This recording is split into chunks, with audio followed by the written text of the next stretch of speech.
But in that moment in the climax, Buzz really does fly.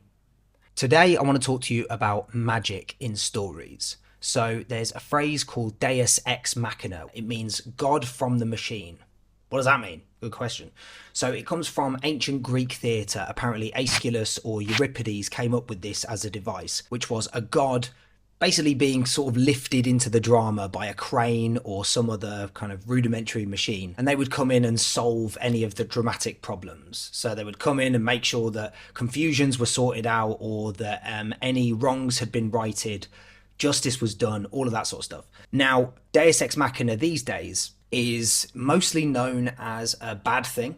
So it's not particularly creative for a god to come down and just sort of solve everything.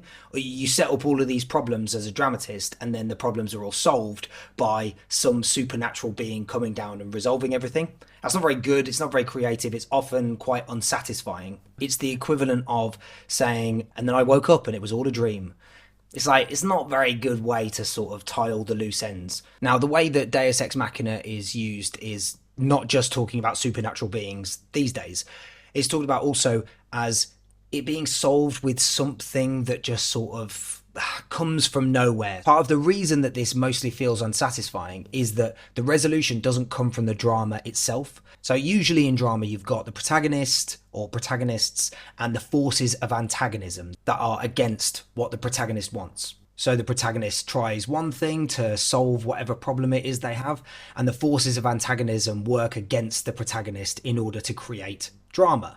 Now, with the Deus Ex Machina, it's like it's sort of tied up nicely, not using the normal forces of antagonism or the protagonist. None of the drama that has been created by these two forces coming against each other, it's not resolved through them. Instead, it's resolved by something else, something that we sort of hadn't seen before, or that we didn't know was part of the dramatic universe. Now, sometimes a Deus Ex Machina can be incredibly satisfying, but only because of the point that it's making. If it's something about the gods, then it's like, what point are you making, Aeschylus? That the gods can solve anything. They can solve any problem. Then what's the point of the drama? Whereas in a story like Lord of the Flies, the William Golding novel, the drama is not resolved by some sort of synthesis between the opposing forces within the drama, but by the naval officer arriving to stop the boys just when it looks like their fate is going to be at its most terrible. Now, the reason this isn't unsatisfying is because it stops the boys from killing each other, but the boys are then left with their consciences about what they've done and what they've seen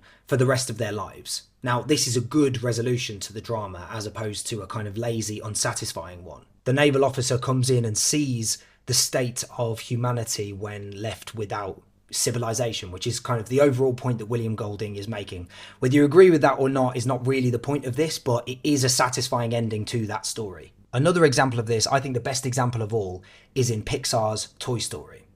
Now, in Toy Story, obviously we've got a kind of a magic world, but the only piece of magic that doesn't really fit into the universe is in Toy Story 1. So in Toy Story 1, we get the setup that Woody is the favourite, Buzz comes in and becomes Andy's new favourite, and this sets the whole drama in motion. Woody tries to get rid of Buzz, Buzz then sort of fights back, they then have to join forces in order to escape SIDS at the end via the use of a rocket to propel them into Andy's car. However, in the climax of this whole sequence of their escape from SIDS, Woody manages to light the rocket that is strapped to Buzz's back. But just as they're about to fly off, Woody remembers rockets explode.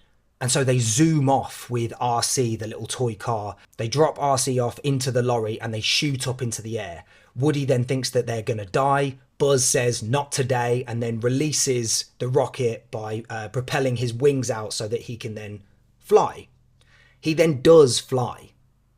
Now, this is the moment of magic, the only real moment of magic in Toy Story, because it's not magic in this universe for the toys to become animate. That's just an inherent part of the universe. It's also not a magic moment when Woody comes to life to scare Sid in that moment, so play nice. That moment's not magic either.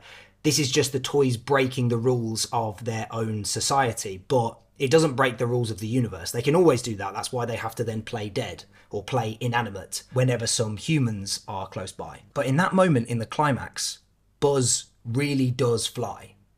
Now, this could be described as a Deus Ex Machina because it's some supernatural force that saves the day at the very end. And the reasons that I think this is so satisfying and not an irritating or lazy moment on the part of Pixar's is they create genuine magic for the audience and for Woody and Buzz.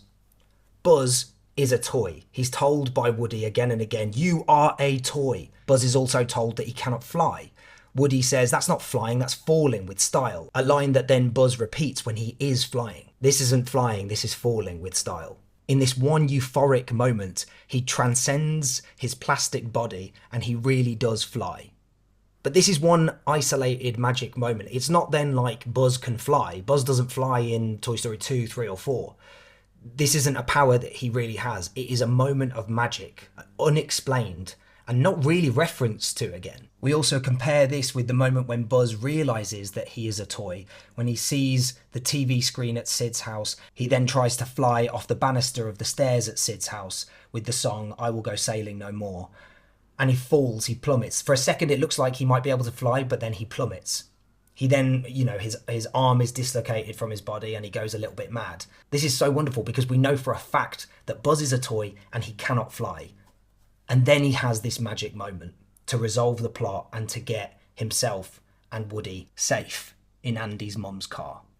Unlike the classic Deus Ex Machina that's quite unsatisfying, potentially uncreative, maybe a bit irritating, but as opposed to unsatisfying, this one is magic. Like and subscribe, please.